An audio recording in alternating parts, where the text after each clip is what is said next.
ہر دور میں ایسا ہوا ہے کہ جب کسی کو سمجھایا جائے اور اس کا نفس نہ مان رہا ہو، اس کے نفس پہ شاک ہو، تو وہ پھر کب بات مانتا ہے؟ جب میرے حضور نے لوگوں کو سمجھایا کہ تم غلط راہوں پہ ہو تو وہ ماننے کے لیے تیار تھے، لیکن کیا یہ کہہ کے راستہ فرار کا اختیار کیا گیا کہ یہ دور نہیں رہا کہنے کا ٹھیک ہے اپنی مرضی جائیں جہنم میں؟ کہا نہیں، تم مانو نہ مانو میں تمہاری دہلیز تک پہنچ کے اللہ کا پیغام پہنچاؤں گا۔ تو کیا آج اگر کوئی بچہ ہمارے پہ ناراض ہو جاتا ہے سختی کرنے کی وجہ سے، تو اس کی ناراضگی کے ڈر کی وجہ سے اس کو ہم نہیں کہیں گے؟ تو ایسا نہیں ہوتا۔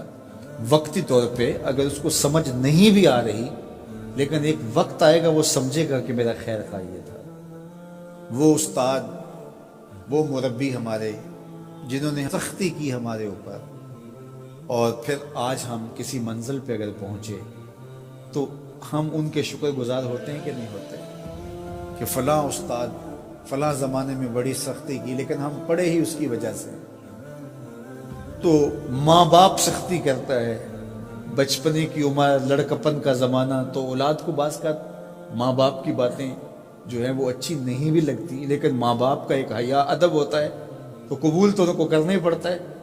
اس وقت وہ کہتے ہیں شاید ماں باپ ہمارے پہ ناجائز سختی کر رہے ہیں، لیکن ایک وقت آتا ہے تو وہ سمجھتے ہیں کہ ہم صبر کے نکھر کے جو معاشرے کا حسن بنے، یہ ماں باپ نے تراشا تھا تو ایسے بنے، پھر وہ ماں باپ کے شکر گزار ہوتے ہیں۔ تو اس لیے آپ کسی سے ہمدردی کریں تو وقتی طور پہ تو اس کو تکلیف ہوگی، لیکن بعد میں آپ کا شکر گزار ہوگا۔ علامہ رومی نے اس پر ایک بڑی خوبصورت مثال دی۔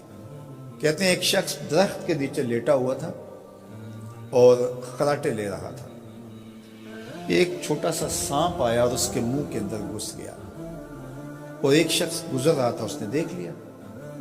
وہ بڑا پریشان ہوا کہ اگر میں نے اس کو بیدار کر کے کہا کہ تیرے اندر سانپ گھس گیا ہے تو یہ خوف سے مر جائے گا، اب کیا کروں؟ تو اس نے ایک چھڑی سے اس کو زور سے مارا، وہ ہڑبڑا کے اٹھا۔ کیا ہوا؟ اس نے ایک اور چھوڑی، اس نے بھاگنا شروع کر دیا، وہ بھی اس کے پیچھے بھاگنے لگا۔ اس کی رفتار کم ہونے لگتی تو ایک اور مارتا۔ کیا خدایا کیا مصیبت ہے، میں نے اس کو کیا کہا؟ میں تو آرام سے سویا ہوا تھا درخت کے نیچے، لیکن وہ ایک دم گھبراہٹ کا شکار آگے بھاگتا چلا جاتا ہے۔ آگے کوئی باغ آ گیا تو اس میں فروٹ لٹک رہا تھا، تو کہا کہ کھاؤ۔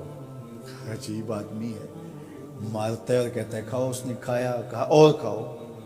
اس نے کہا بابا بس میری بس ہوگی، کہا نہیں اور کھاؤ۔ اس نے اور کھایا۔ ساتھ جو ہے وہ پانی کا کنواں تھا، کہا یہاں سے پانی پیا۔ اس نے تھوڑا سا پانی پیا، اس نے زور سے ڈنڈا مارا اور پیا، اس نے اور پی لیا۔ رومی کہتے ہیں کہ وہ بندہ بڑا حیران کہ عجیب میرا دشمن ہے، کبھی مارتا ہے، کبھی پھل کھلاتا ہے، کبھی پانی پلاتا ہے۔ اس نے کہا میرے سے اور نہیں پیا جاتا۔ اس نے کہا پیتا ہے کہ نہیں، ایک اور چھوڑی۔ تو اس نے اور پانی پی لیا، کہا چلو دوڑو۔ جب بندے نے کچھ کھایا ہو تازہ تازہ اور دوڑے تو پھر جو حالت ہوتی ہے وہ آپ سے مخفی نہیں ہے۔ تو پھر دوڑنے لگا، تو آگے جب گیا تو کوئی ٹھوکر لگ گئی۔ پانی پیا تھا بھرپور اور فروٹ کھایا تھا، اور پہلے بھی دوڑ بھاگ کے آیا تھا، اب بھی دوڑنا شروع کر دیا، اور پیچھے سے جو ہے وہ ہاتھ میں ڈنڈا پکڑا، وہ رحم کاری نہیں رہا۔ تھوڑا سا ڈھیلا ہونے لگتا ہے تو زور سے مارتا ہے۔ دوڑتے ہو کہ نہیں دوڑتے؟ تو ٹھوکر لگی، گرا، ساتھ ہی کہہ آئی اور سانپ نکل کے باہر آ گیا، اور وہ لہراتا ہوا جا رہا تھا۔ اس نے اس کو پکڑ کے سینے سے لگا لیا، کہا میں تیرا دشمن نہیں تھا، لیکن تیرا علاج یہی تھا، تو میں نے تجھ کو اتنا مارا ہے، میں تجھ سے معذرت کرتا ہوں۔ اس نے کہا میں تیرے سے معذرت کرتا ہوں جو مجھے تیرے پہ غصہ آتا رہا، اس لیے کہ تو میرا خیر خواہ تھا۔ جب حقیقت سامنے آتی ہے تو پھر پتہ چلتا ہے کہ کون کسی کا خیر خواہ ہے اور کون کسی کا دشمن ہے۔ اس لیے خیر خواہی کے جذبے کے ساتھ، الدین والنصیحہ، دین ہے ہی خیر خواہی۔ تو خیر خواہی کبھی اس طرح ہوتی ہے کہ آپ کسی کی خیر خواہی کر رہے ہوتے ہیں، اسے لگ رہا ہوتا ہے کہ یہ میری خیر خواہی کر رہے ہیں، اور وہ آپ کو اس وقت ہی شکر گزار ہوتا ہے۔ اور کبھی ایسا ہوتا ہے آپ اس کی خیر خواہی کر رہے ہوتے ہیں، اس کو نہیں لگ رہا ہوتا کہ یہ میری خیر خواہی کر رہا ہے، اس کو غصہ آ رہا ہوتا ہے، لیکن جب اس کو بعد میں سمجھ آتی ہے کہ اس نے میری خیر خواہی کی ہے تو پھر وہ آپ کا شکر گزار ہوتا ہے۔ اور کبھی ایسا ہوتا ہے اس کو بعد میں بھی نہیں پتہ چلتا اس نے میری خیر خواہی کی ہے، لیکن تمہارا رب جانتا ہے، وہ اگر رائی کے دانے کے برابر بھی نیکی ہو اور وہ کسی پہاڑ میں بھی ہو تمہارا، اب اس کو بھی لے آئے۔